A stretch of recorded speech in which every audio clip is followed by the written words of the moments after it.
Kindred and Nidalee have been banned in both games thus far. Ooh, there's one. Huni's Echo will be taken out of the game. Kindred, so that may leave that Nidalee there. I do want to correct very quickly, it's the fact that it's blue, red, blue is set. It's not, the teams don't actually have the choice. It's not choice, choice, choice. But either way, when your blue, red, blue set happens. Either way, for this series, Cloud9 has blue in game 3. The next time they play Immortals, it'll be the opposite. There's the Nidalee. Is it the Maokai? They kept with it one game, let it through the next, and boy, did it have an impact, if you will. Did not mean to do that. I know I just gained some love with Freak, but lost some love with other fans. Well, one change that will definitely happen here is the Echo being taken away from Huni. So no AP Echo in the top lane. Also, I think the Maokai ban is smart to stop them from picking it right away. But what priority pick would that leave up? The Lucian could be huge if they want to first pick it here for Sneaky. That'll do it. They should definitely do this. You should do this. There we go. There it is. Lucia gets locked in. He's going to see some playtime here on the Battle Arena stream in day 2. Guy gets banned all the time now, so it's going to be awesome to see what Sneaky can do with him. Yeah. And a bit of the new build path. Sneaky's always been a great Lucian player. Yep. Now the fact that Lucian is just so strong with the Ghostblade to Black Cleaver build, I can't wait to see what he can do here. That's a great first pick they've been able to manipulate through the ban phase. There's that Victor. Belter is a very strong Victor player historically, but he's undergone a few changes in the offseason. Yep.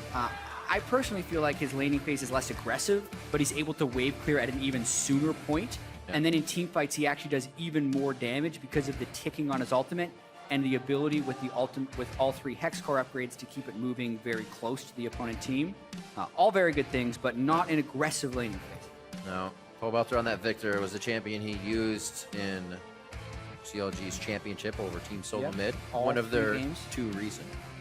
All 3 games, yep. So back onto that. Wild Turtle looking for the initiation of the Ash Arrow again. He was on point, got player of the game in game 1 of the series as they're facing the Karma and Gragas pick here that Cloud9 have just shown.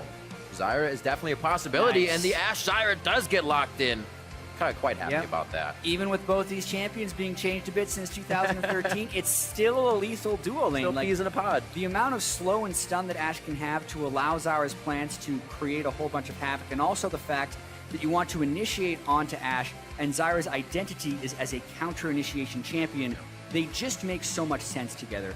And I didn't like the Soraka into Karma matchup the way it played out last game, even though I think stylistically it can be a good matchup, and this just gives Immortals a few more options.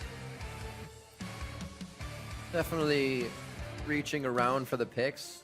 A few repeats here and there. Karma has been seen in just about every game so far. Very, very strong right now with that poke and range being such a loved thing in that support position. After MSI, final pickup here, Lissandra and Trundle coming in for Cloud9. It is now 60 seconds to Immortals to lock this in. So Lissandra does see a bit of play. Yeah, and Cloud9 is going to be going pretty heavily into the initiation arc again. No Sivir this time, but just initiation everywhere else, and Lucian will be able to keep up because he's Lucian. So it'll be a little bit trickier, though, against this Immortals team who has the Ashe and Zyra to stop it. Looking forward to see if Cloud9 can keep the pace up that they were able to obtain last game. Do it. Yeah, if this was solo queue, you'd be like, who didn't ban Malzahar? But here in pro play, he's not a huge deal. It's always so funny how one isn't similar to the other in the champion department. Oh! Riven! We're living with Riven now. Huni's going to take that to the top lane and be uber aggressive against Impact's Trundle. Oh, man. I still think back to the interview that Huni gave after the 3rd place match with Immortals, where he was just like, yeah, I learned that tanks are good, but I still think damage dealers... And you could tell he really wanted to say, like, damage dealers are still good, but then he, for some reason, said tanks are still good. He's back to just thinking the damage dealers are good. 2 AP Echo games, and now he's playing Riven straight into Trundle. From a stat steal perspective, this makes a little bit of sense, because Trundle will win every single matchup against tanks. Trundle will still outtrade the Riven in straight-up duels unless Huni gets ahead, in my opinion. So really want to see how Huni plays this matchup and how he can get a lead for the potential snowball. There's really only one factor for Huni to wait for, and that's for Jensen to use a bit of that crowd control. He's got free reign over the fight after that to go crazy. Yeah. I think we remember Freak going crazy for Hooney's quadra kills, how they happen. So we could actually see on this game. Coaches shake hands. They are going to depart to the back of the stage. That's something actually that's cool this season as well. As Mark was saying, coaches are in between each game now with the series. So there's a lot more control and strategy to be had for the teams between games. One last chance to tip the scales in the fan vote by tweeting hashtag C9win or hashtag IMT We'll update the fan poll as we get into the matchup. Our third and final game of this series as it has gone 1-1. Immortals with the first win, Cloud9 with a demanding second win, a dominating, I should say. And now we're into game 3. Both teams have had a chance to see the pitches come down the plate. What are they going to swing at this time? We're on the Rift, and we're going to see what happens. 2 very entertaining games so far. This game is also an opportunity for Reignover to put his stamp on this series. He is the defending MVP, and he's on what is probably his best champion here. Because of the first pick Lucian, Cloud9 unable to control the Rek'Sai in this draft phase. And even though Reignover's Olaf is good, his Rek'Sai is better. So I want to see if he can get up into Cloud9's jungle and get some really good pressure going. Right, they're going to need grill. it. They're going to need it for Hooney to be able to win this matchup on Ribbon, I think. Let's see, the 2v1 probably going to stay as 2v2. We actually see some movement back, but that's probably just for Krugs on the bottom side by Sneaky and Smoothie. Actually, looks like they're going for the long haul. They may just make their way top lane after seeing that Hooney had shown himself. Yeah. Well, especially with the no XP share in double jungling, it would behoove Cloud9 to force Immortals into double jungling, at least early, delay Hooney's points of power. Building up that damage already. Yeah, so all of the extra experience is actually put onto the machete or the talisman now.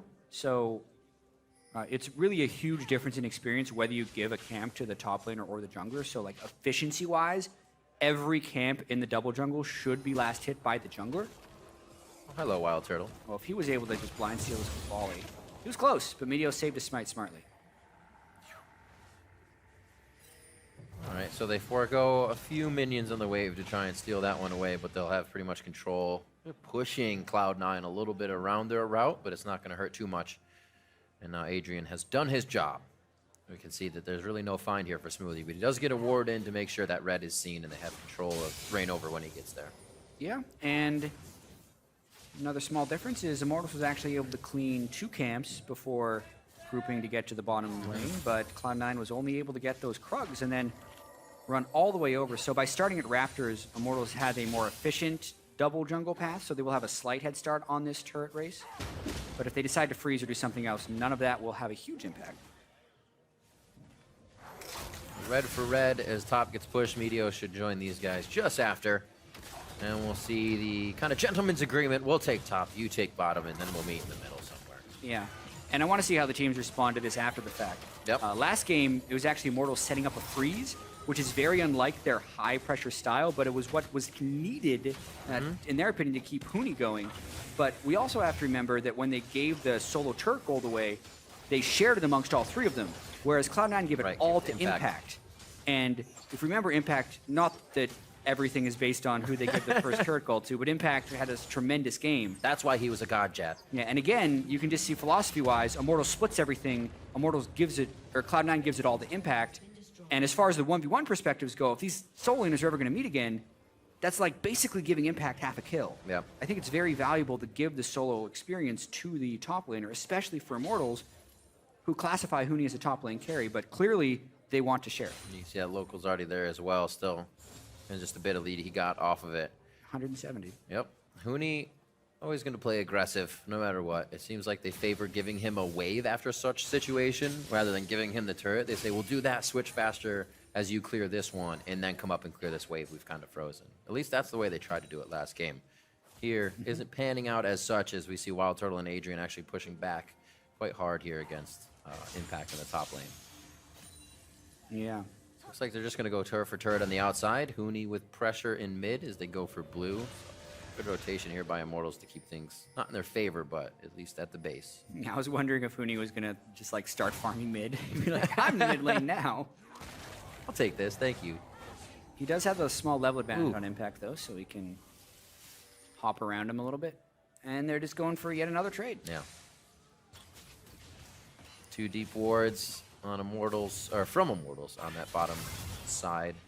Kept a little bit of safety there for the mid lane.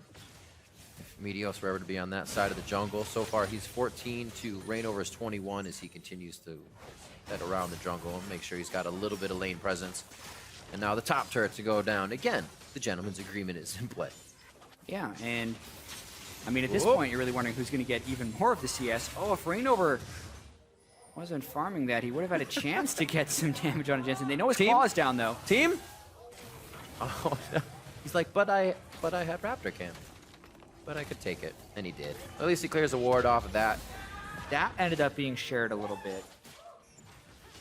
And then this will be... All for Huni. They tried to give it off for Rooney, but I saw the same gold pop up for Adrian and Wild Turtle, so they were within the gold range. All very minor things now that they've gotten more and more gold, but it's a 300 gold lead for Impact over Huni, even though the team, Immortals, has a little bit more. Oh, okay. Reignover trying the predictive flash on Burrow, actually. He was trying to be way ahead of the game right there, thinking Jensen was going to flash preemptively for a flash on Burrow, but Jensen had already started his claw, so he just ended up taking the claw. The flash on Burrow completely missed, and Reignover lost his flash. Take the chance. Sometimes it pays off. Good farming here by Jensen. Looks like he'll only miss one of those, but that puts him up 1 CS. His teleport's waiting to come back up as well. Impact has his. We don't usually see, or we haven't, I should say, in this series, too many of those early teleports happening after it was a bit of a debacle in game 1 for both teams the first time they tried. Things have kind of been shored up by the mid game, and that's when we see this getting really bloody. Like we said, was it 48 kills last game? I think something around the 50 mark, and Jensen goes very low. Unfortunately, has to go back and take the long walk with teleport still down. He was waiting for it. Yeah, and the very first tick of Victor's ultimate only deals 100 base damage plus AP, which would be 118, and Jensen had 170 health there. So like, it looked like Pobelter maybe could have tried to burst him, but looks like Pobelter didn't want to waste his ultimate because the kill would not have been granted to him. Meteos playing a quiet game once again for himself. Only a 300 gold lead here towards Immortals. Really no kind of definitive gold lead means anything for this game. A few thousand could easily be switched back by either team. We've seen the great fights. We've seen the mistake fights in this series. So everything's on the table here. Composition from Cloud9 still wanting to go aggressive. This time Immortals has a better way to deal with it. Here the top lane. He's got jungler help. A little bit of love. Level 4 versus 4. Flash from Impact. He should have a pillar soon to get these guys off him, but he's going to flash in. Get him. Stuns him down. First blood going over to Reignover on Rek'Sai as they chase with the flash on Impact. Yeah. Wave was in a really bad place for Impact to be up there, and it's a very simple pathing decision for Reignover to go up that way. Because Huni was able to flash follow Impact is just a easy kill, and I think his pillar had been down from before, but that's exactly what Huni needs in that lane to start getting himself an edge, because the wave was also pushed up beforehand, meaning that Huni gets to take all of that CS now, and Impact has nowhere safe to go and farm. He had pillared right before Reignover showed as well, which made the gank even easier.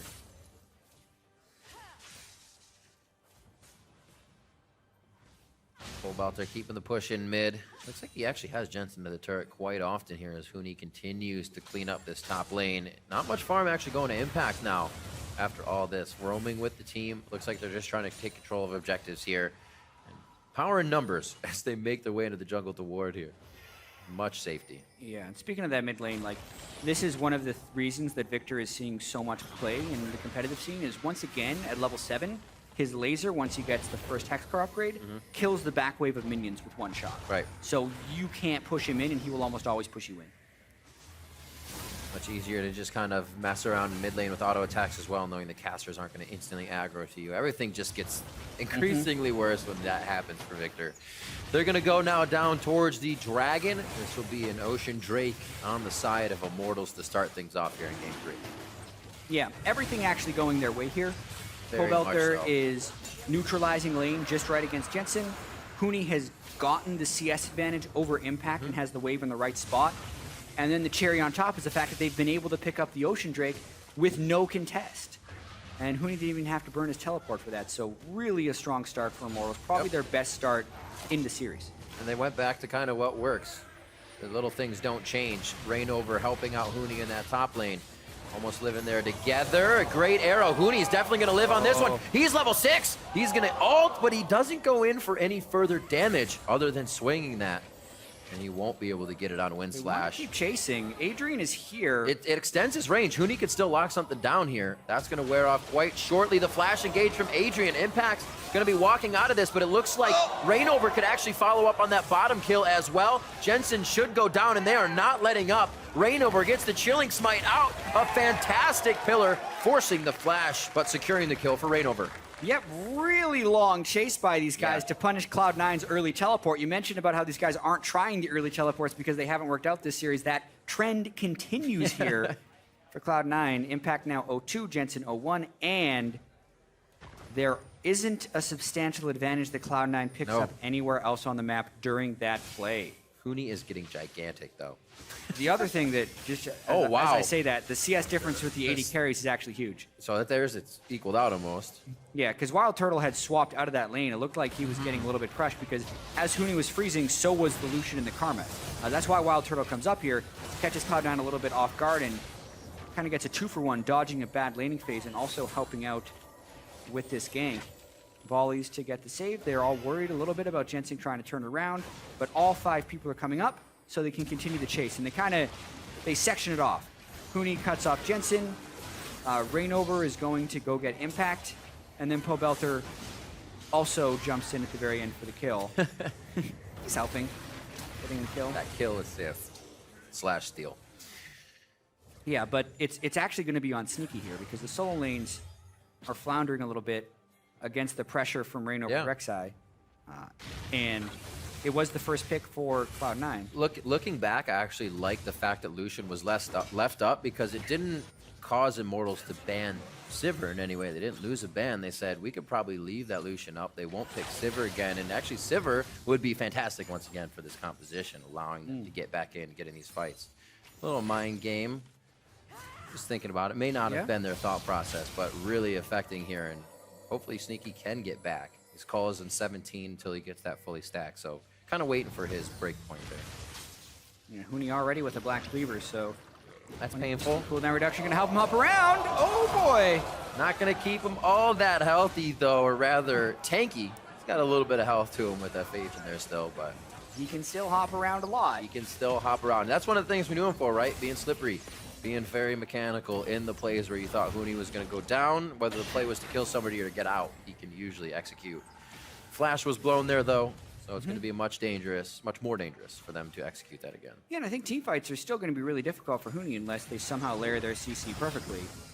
Oh, a wide Ash arrow, but a ton of damage from Pobelter's Victor. That would have been an incredible initiation with the combination there. It is going to be a flash out. Smoothie lives with a sliver of health. It looks like Sneaky is really the only one tanky enough to get to the turret. It's going to be the kill from Subjugate. The walk away at the end because he knows it's going to do damage over time. Yep. What was Turtle doing down that way? Looks like he retreated down that side at the end of the fight, but missed Ash Arrow also gets killed on the back end. But really the damage Pobelter laid down at the turret and throughout that whole fight still gives him the overall advantage because they can get control of mid. That could have gone much differently had the arrow not somewhat alerted Cloud9 to the resulting fight right after. They dodge out, get a kill for Impact here. He starts to get a bit bigger now. Tiamat in his hands, and we'll see how this went down. Yeah, I mean, you could imagine if that Ash Arrow would have hit a target true, Pobelter would have been able to burst someone down really easily. But yeah, Wild Turtle's off really low, and he got caught on the side of the fight instead of running back through the lane. So Impact has a strong pillar, gets a flash Q, and then just ults to get the last little bit of damage. That was Wild Turtle's flash as well. For an Ashe, that does not feel very good. Again. Oh, no, not again. Adrian with Exhaust and Smoothie running Exhaust this lane as well instead of Ignite. And we have a minute on Dragon. It's a Mountain Drake. Our first one of the series. The Mountain Drake is coming up. All right, yeah. Oh, yes. You guys Mountain Drake fans in the house, apparently. I didn't know that was a thing. It is now. Woo. But anyway, it's very important for Immortals, who has the control right now, to be able to get that, because especially in the late game, that is potentially the most powerful of the buffs. So it's an interesting point in the game right now where getting level 11 is going to be super important for either Jensen or Pobelter. And with the Ghostblade being completed on Sneaky, it gives them a chance to kind of get back in the game, because knowing the importance of this dragon will maybe even draw more attention to it. And if Cloud9 wants to get control back in this game, it would be with Sneaky trying to go off with Ghostblade in an early fight. Impact looks like he's trying to keep the attention of Huni here. No boots even for himself right now. Just Jarn's fist and damage to keep that lane up and keep himself sustained with all that wave clear coming in through his passive as they die. So far doing good. He's able to hold at that point until they get 2 or 3 members up there. So it's going to have to call a lot from Immortals as Cloud9 actually start to hover that side of the jungle, seeing how Impact can actually keep it there. Going to try to make a play off it. Yeah, definitely some Stop moving around. foolishness going on here. Yeah, Rainover's just really good at scouting on Rek'Sai, and Cloud9, happy feet. Need to be very focused against Rek'Sai. There's just tremor sense everywhere. This could mean an Immortals Dragon as well. Cloud9 invested a lot into those pick opportunities with all the wards. I mean, I guess they're going to trade it for Rift Herald and give it to Impact that could maybe let him duel Huni, but he's already 2 levels down on Huni. Seems like they're very okay with this trade, too. I mean, with the ward investment, it's almost like they're trying to control the Rift Herald. So a very interesting choice here. Wind slash. Steal it. They're like, where's that Impact? Where's that emblem? All right. Actually, quite a bit for Impact here. Coming onto the team now here through the summer split. He had a great game of Maokai there in the series, second game of the series, and Rift Herald is his to try and control that top lane against Huni. So good amount of pressure put on him from the team, but nothing he cannot handle. Yeah, I mean, it will help a lot in the duels. He takes reduced damage from Huni, as well as stacking up the corruption charges. But arrow goes wide again. Not the same arrows from game 1. They're really just alerting Cloud9 here to the dangers that would be coming in. Oh my god. The ticking damage on Chaos Storm is so good. Every 2 seconds, it will send out a blast that is actually more than the initial burst. And Jensen nearly gets killed by that ultimate alone. And Impact had to cancel his teleport, so another successful rotation by Immortals. As has been the trend throughout the series, they are ahead of Cloud9 in turrets early in the game. Definitely less kills in this one. A lot more people backing off to try and protect rather than fight these instances. Seems to be working in Immortals' favor as well as they get to these turrets. Take them and walk away. It seemed to be that kind of conciseness we were looking for in these games. Not a 2 to 3 scramble fight and then nothing of an objective can be taken after that fight. Seems like the teams are kind of feeling things out and getting back into that LCS mode. Yeah, Immortals definitely trying to calm down a little bit. Huni hasn't made some of the mistakes he made in the first 2 games early on. Also on Riven, which is a welcome surprise. Yeah, especially when Black Cleaver gets finished for Sneaky, the culling is just supercharged with that build, because you basically get your max stacks for Black Cleaver right away. And then especially if you do stuff like a Phantom Dance, you're getting so much movement speed during the culling as well with your Ghostblade active that you can just keep the culling on someone, and unless they're burning summoner spells, you hit them with almost every tick. So it's the 55 CS advantage for Sneaky. The team itself is behind in gold, but if he's able to stay safe in fights. That was their first pick. They definitely put a lot into the Lucian. We'll see if he can bring up the presence that they're asking for from it. He's been good all game. Hasn't died. Hasn't really been a target. And Immortals have kind of allowed that Lucian to keep getting bigger. So maybe an error by them. We'll have to see if they get into that first fight. Really, it's just been picks here. Meteos with ultimate with flash. It doesn't look like they're going to try to get in anything here. Not with Jensen in the top lane trying to get a push and Impact in the bottom lane. It's kind of just breathing room right now for both sides. Cloud9 will have the potential to set up teleport plays with Jensen, but they have to make sure they're very well prepared, because they're walking into so much damage when they go for an initiation. When you combine the Zyra with the Victor, and then if you lose track of Huni, even though Cloud9 have the tools to deal with Huni because of Jensen's CC, if Jensen burns that CC during an initiation, then Huni could come in and shine. Yep. You have to be very patient to do this properly.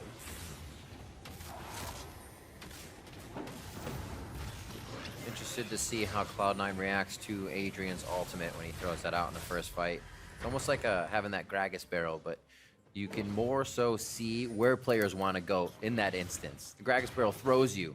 You can see that they want to exit those thorns as she throws them out. We haven't even seen that yet. Everything's been much more quiet in this game 3 as nobody wants to get that first loss of the season. Yeah, we know that this is the all-important game now that we've made it here. At the end of the day, it's the match score that will matter. It's either one win or one loss. Yeah, it's actually, the game score will have, may as well talk about it, a very small impact late in the season. So basically, match score is going to be the most important thing. So just like last split where it was like 18 wins to get, that's the max number of wins, match wins you can have. Then if you're tied with someone, your head-to-head would be a tiebreaker. So if it's like, if you beat them in both series, you move on. But if it's a 1-1, then the next tiebreaker is your overall game score. So like that's fairly unlikely to be a huge factor in these teams' series. So that's why it's so important. Like it doesn't matter that much that this is a 1-1 for Immortals or Cloud9 that they've lost one. It matters the most that they actually get the series because that's the vast majority of the weighting. And honestly, you know, win-win is always great, but I'd say a win-loss where you can work on things that you had error in is super beneficial. You know, you find out where you went too far in a game or actually played something wrong off the bat. Instead of just kind of flying through everything and thinking there are no road bumps. Yeah, because the ultimate goal at every team is those big tournaments like Worlds, where even though we've been close a few times, no team has won every single game. So being able to adapt and recover after a loss is an incredibly valuable skill that all of these teams need to develop over the split. Build much more as well. Oh, Jensen got it. Ooh. 1, 2, 3, and that's going to be the final auto that takes it down. The TP coming in. Huni feels like he has the chase. The Q didn't actually hit, so he probably feels even more happy about it. Windslash comes out, but the W's there. What a pillar from Impact! Can he stop it from happening? No, he can't. But he now can Huni might be able to try get away. to help it. It's going to actually be Sneaky coming around, so he either has the Ardent Blaze into Piercing Light or Relentless Pursuits himself into range. He has the kill off of the tag from the culling, which is nice because he hasn't seen much action all game. The first kill just for getting the tag there. Yeah, Meteos looking for an initiation as well because they've picked up 2 kills for just 1 death. But he pulls it back. Gotta say, nice job by Jensen waiting in the brush for Probelter. He needed that 1 extra auto, otherwise it would have been super clean. Just got it off. Dragon, oh, we're gonna get another Mountain Drake. We are on fire this game, chat. Really I shouldn't important. say that. That's infernal. Yeah, Cloud9, no, I'm just right. Yeah, no, I was kidding. You fooled me. Anyway, it's a little tankier than the other Dragons. Great initiation. That's the hit. The Piercing Light immediately through Adrian with the follow-up damage, and the rest of the team along with Sneaky's damage now is crushing Jensen a bit too far forward. And the Dragon actually is not the objective this time. It was more so the fight. Yeah, Mountain Drake has more health and armor than other Drakes, so it does less damage to you. But when they peeled off for that fight, I thought they would just kill Adrian, turn back to the Dragon, get it for sure. Instead, they overchase into people on Immortals who had just spawned. They need someone on Cloud9 keeping track of death timers to tell them, yo, these guys that you just killed are respawned, and they're going to be here any second. Jensen only finds that out after he shifts into the fight. Look at the no vision up there as well. Yeah, exactly. So Probelter's roaming down, and Jensen's like, oh, why don't we just continue this play? That's why we don't continue the play, because Probelter's there with this gravity field. Really great gravity field on the Meteos claw as well. Immediately. That'll mean 2 mountains for Immortals now. Ooh. That's going to be rough. When these guys approach the Baron, it's going to go down really quick. Cloud9 has a good team to kind of sit on the outside and throw in a few things in that, but Immortals should still be able to drop it down once they get the chance. Yeah, no way is it impossible to beat a team with 2 Mountain Drakes, because if you're just fighting them in the open battlefield, it does nothing for them. But it gives them so much more threat around the Baron area, and it gives them so many more rewards if they ever get some free time at turrets. 20% free mitigation true damage on turrets and objectives. So for a very easy example, 158 AD, let's round it to 160 for Wild Turtle. That's going to be 32 true damage on every single auto attack he gives to a Baron or a turret. Extra, on top of it. And he's already firing like a madman. See if he gets in level 11. He's got that second level of the ult. We may see it come across here to set something up for Immortals. Right now, it's actually just to turn back after taking Sneaky's ultimate. So at least they got the culling out for now. Not too long, but it may give them a window to push back here. They get a catch onto anybody. With Rainover being so low, they probably decide not to. Look at Huni being a nuisance, doing exactly what he loves to do, is just distract the other team, get them to do what he wants. Here only pulling a few members in, but it gives Immortals breathing room on the middle turret. That was Cloud9 just approaching it to seem like they would take it down. It really went nowhere. Yep, the objective control very threatening from Immortals, keeping Cloud9 at bay for most of it. Aside from the odd time Jensen can sneak into a brush to one-shot Pobelter, who hasn't built a single bit of magic resistance, also has no magic resistance in his runes. It's one of the reasons Jensen was able to kill him so quickly. That is very interesting. Sitting on 30 MR, yeah. See maybe an Abyssal Scepter, at least the early game magic resistance start, and then into it. Yeah, the thing with his Victor, I mean, a lot of times people want to go cooldown reduction on Victor because being able to cycle through his spells is super important. That's true. But also, the first two items you want on him is the triple upgrade of your Hex Core, so you get increased movement speed on your ultimate, and then a Rylai's so that your ultimate slows. Those are really the two biggest things. Your laser will also slow for Victor, but because he's been able to pick those up, like his offensive capability is massive, but he's just very vulnerable to Jensen's burst. He says, my cleanse is enough for now. If I don't take the damage, I don't need the mitigation. It might be a very hard thing to do once Cloud9 goes with the in button and the only the in button. So far, much more tame third matchup. 3,000 gold in the lead for Immortals. 2 Mountain Drakes, 1 Ocean Drake, as they have controlled the game much like they did in Game 1. And here now trying to kind of posture towards their top side of the map, knowing it would be pushed in by Jensen. A lot of room being given by both teams right now. Clooney's staying on the bot side, 218 to 158 there. And that CS lead for Sneaky is now 280 to just about 200. Yeah, Sneaky is getting so much farm, but he still needs to find a way to actually be involved in the team fights. We haven't seen a team fight yet. There's been so much split pushing from what Immortals has been doing. And a 3-level advantage for Huni, although he can't dual impact. I mean, partially because he still has the Rift Herald buff. That thing lasts for 20 minutes. So true. Another part of it is just because Trundle is incredibly hard to duel. Almost forgot about that. He has been sitting quite big for quite some time here. So a good decision by Cloud9 to do so. Well, let's see if he can duel him. Oh, pillar. Just on the other side. Huni knows he's going to have Broken Wings up in just a second, and whoop, uses the third one to get over the wall.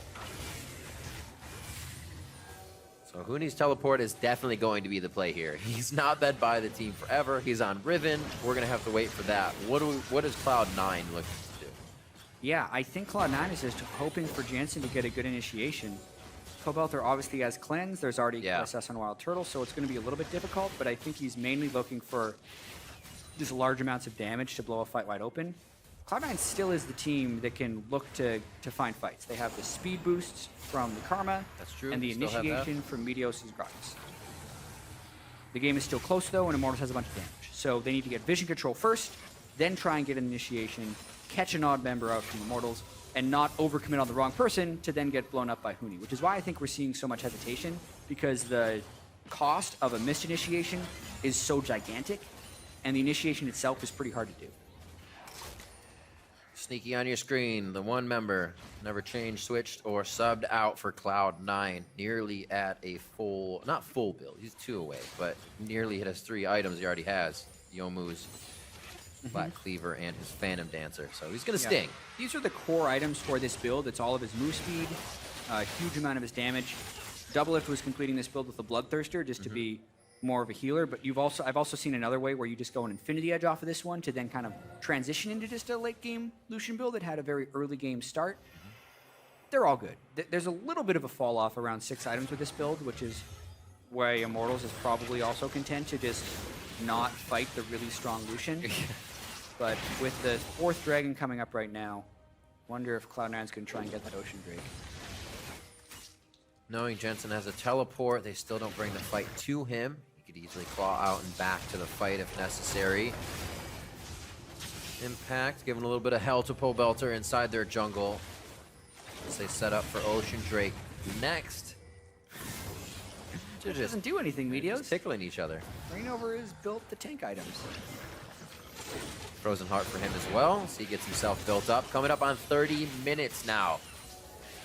5 minutes, 15 seconds, the Elder Drakes will be spawning instead of these Elementals. But right now, it is going to be the Ocean Drake that is fought for and jockey for position. Are they actually going to go and kind of tempt on Baron here? Very good flash by Huni.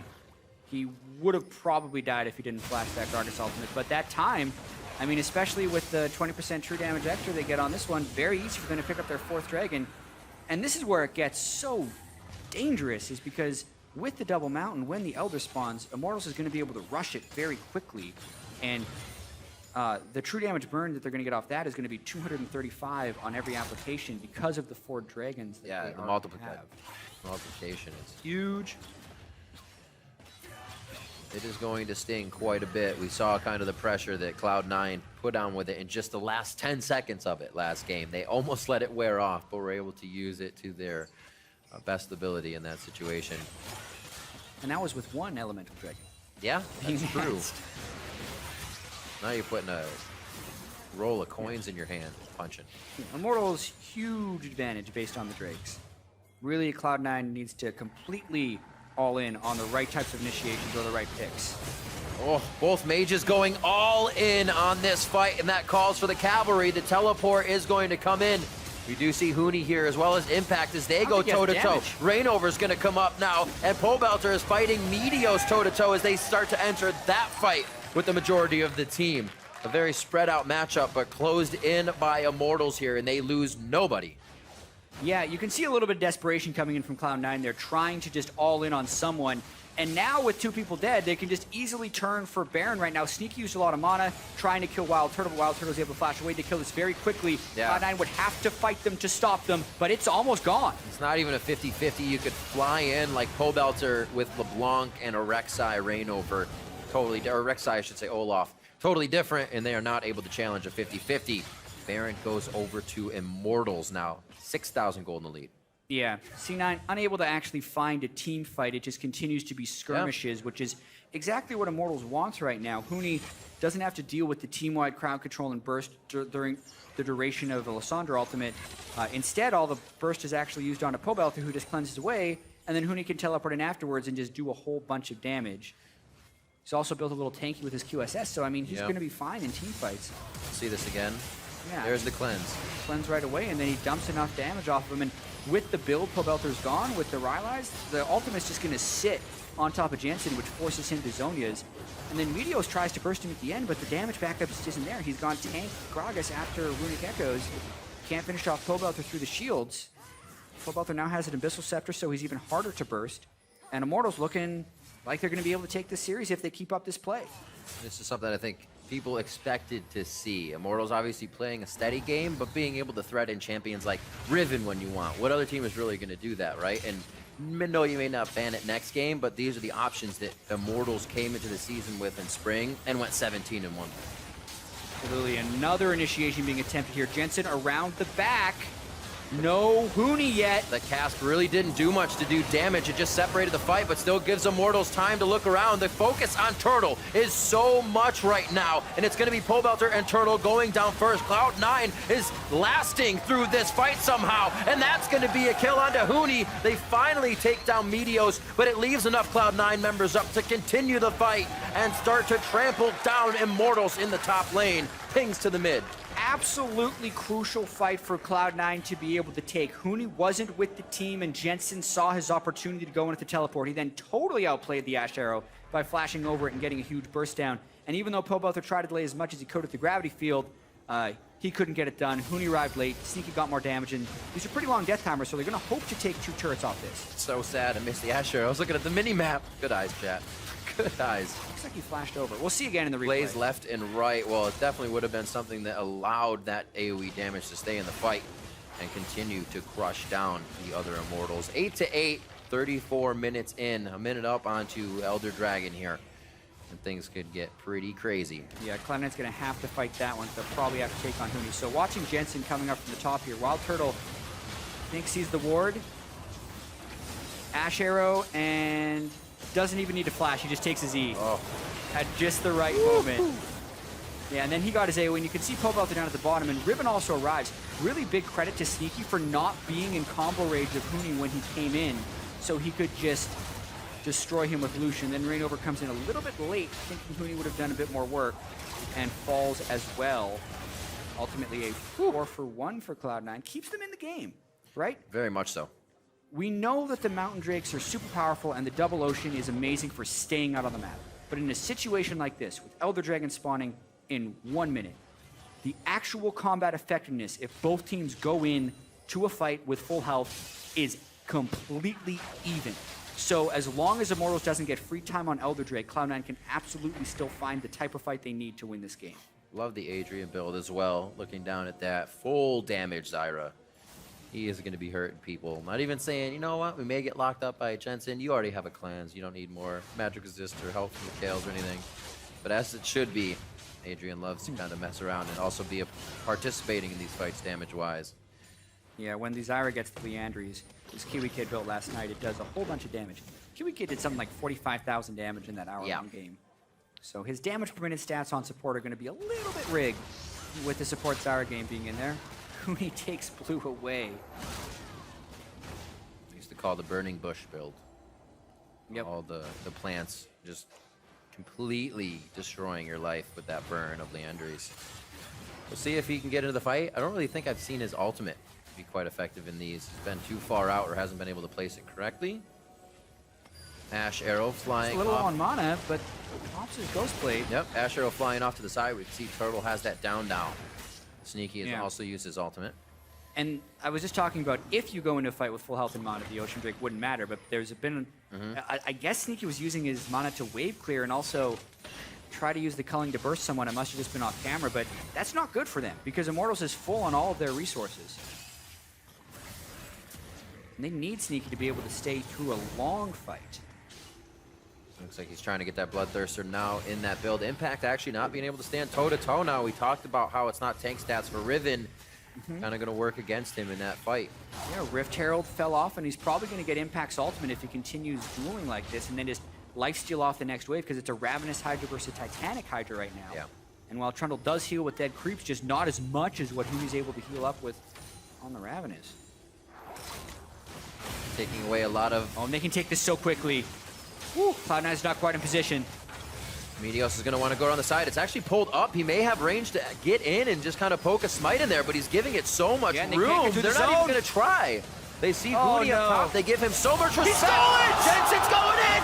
Oh, he actually gets in. Meteos with the smite down on Elder. He stops the 4 elementals from being huge for Immortals and the rest. Immortals Huni trying to get onto Sneaky, but they can't even control the fight now. It's just made Cloud9 too strong, and Cloud9 backs up with full members. Meteos is back in the LCS right now, and he steals the all-important Elder Dragon from Reignover. That probably would have been the game over for Immortals right there, but instead, Cloud9 get this buff. It's not a very strong one because they have no elemental drakes to stack up on with it, but it prevents it from going over to Immortals and keeps them in this game. So huge. He even goofed me on it. I was like, oh, he's too far away. So I started watching the fight, and then he comes flying over the wall. Absolutely amazing, especially when you can catch the casters off guard. Coming up on 40 minutes, we'll see how this one happens again. Yeah, essentially Immortals cut off the river, but Meteos was able to walk up and flash over the back wall. Smites immediately, doesn't even combo with much other damage. And then the fight is a little bit dangerous for Immortals, right? Because they all teleport in. Sneaky doesn't quite get bursted out, but technically the combat stats for Cloud9 are higher in this fight because they have the 45 damage, true damage burn on hits. Very minimal compared to what Immortals would have been, but now they still have the buff and are maybe looking to take advantage. What a pillar! Pops him up back over the wall, could not get fully through his tunnel. That was some Groundhog Day action there. It's pretty nice. I should say Caddyshack, rather. Getting in. Looks like Reignover's going to be perfectly fine for if he takes the damage there. So He's a big boy right now. So I wasn't too worried about the effect before. Just looked cool from Impact. He's been doing quite a few things to make himself a name here now on the Cloud9 team. Yeah, the overall damage from Cloud9 in fights is still much lower. Sandra's a very burst-heavy champion. Ashe, you could even think from DPS perspective, might be close, even though it's 3 items to 4.5. But they do still have a bit of the buff. What the heck is going on with his size? Here they go. Actually able to get Rain over. Impact was quite big, but the Chaos Storm coming out of Pobelter gives him the double kill, looking for Meteos on the triple. Rainover's actually going to go down in this fight as Huni tries to take down Impact. That'll be shortly done. And now they're going to try and close in on Jensen. He will not take down Wild Turtle alone. And they look to clean up Cloud9 in a complete ace, upwards of 60 seconds on the starting death timers. And Immortals have the map to themselves. A potentially anticlimactic end to this game right there. Sneaky just gets completely obliterated by Pobelter from around a corner. 20 seconds on his death timer might not be enough to end the game, but the rest of his team is on pretty long death timers too. Especially with the two mountains coming up, Ashe and still in range, they definitely have these turrets. Yeah, they kill the turrets very, very quickly, but Sneaky will be up in 8 seconds, so it's smart for Immortals to just back away after this one and turn for Baron. So we'll get to see that fight again, and Cloud9 will live to fight another, at least, few minutes, as well as Immortals. Hopefully it doesn't end like that for them. Once again, say the fans. And we'll see if they can keep each other safe. They have a lot that can help Sneaky stay safe. It just wasn't in range to get him to that safety. And like you said, Baron will go down. Meteos won't get a miraculous attempt this time. He's still in the chamber. So he comes back up. Cloud9's back on the board. Anyway, we'll see this fight again. Super competitive series so far. Impact gets the ults onto Rainover. Steals as much of his resistance as possible. They're trying to burst him. But then Sneaky just like, he tries to capitalize on the Gragas ultimate on a Wild Turtle, but just walks right into Victor. Could have gone over the wall there. Probably could have gone over the wall to avoid the burst.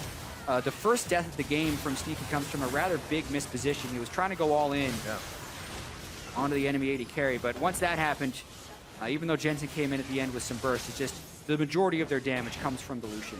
You get one Arcane Shift or Relentless Pursuit per season, right? One's forward, the rest are out. The rest are in a advantageous position. There's always one. Part of Lucian's playstyle is keep going in and in and in, but it is relentless. Yeah. It is called Relentless Pursuit. Unless you die, then it can no longer be relentless. Where do they go from here? Still more damage over the side of Adrian. Looks like he's got a Void Staff coming up next. He doesn't build that into anything else. 42 minutes, 13-9 as we start to rack the kills back up. Oh, Jensen had his own because he got hit by an arrow. Immortals are all over the map, and Cloud9 is not being spread thin here. Power and numbers for Immortals. They're forced to be backed up just a moment by the calling, but still get the objective of the turret and are pressuring forward. Huni on the bottom side of the map. You can just go ahead and get to the other side if he needs to. Yeah, quite difficult for Impact to stop this with the Baron-empowered minions. Getting a lot of damage on Huni, though. He's at least going to force him back a little bit, and then maybe they could try a fight on the other side, but Huni has teleport on that.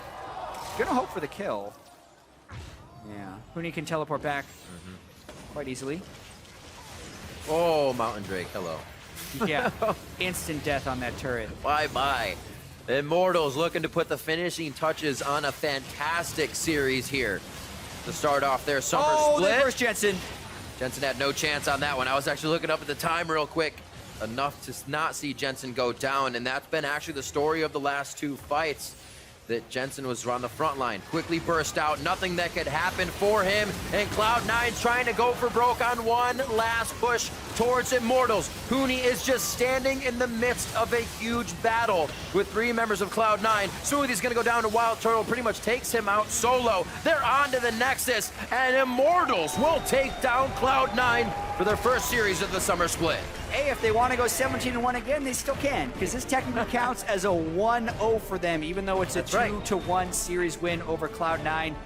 Really hard fought, really entertaining series here from Immortals, and I think Pobelter stepped up huge in that last game. Yes. He really struggled in games 1 and 2 against Jensen, but his victory was a massive reason that they were able to pull out this victory.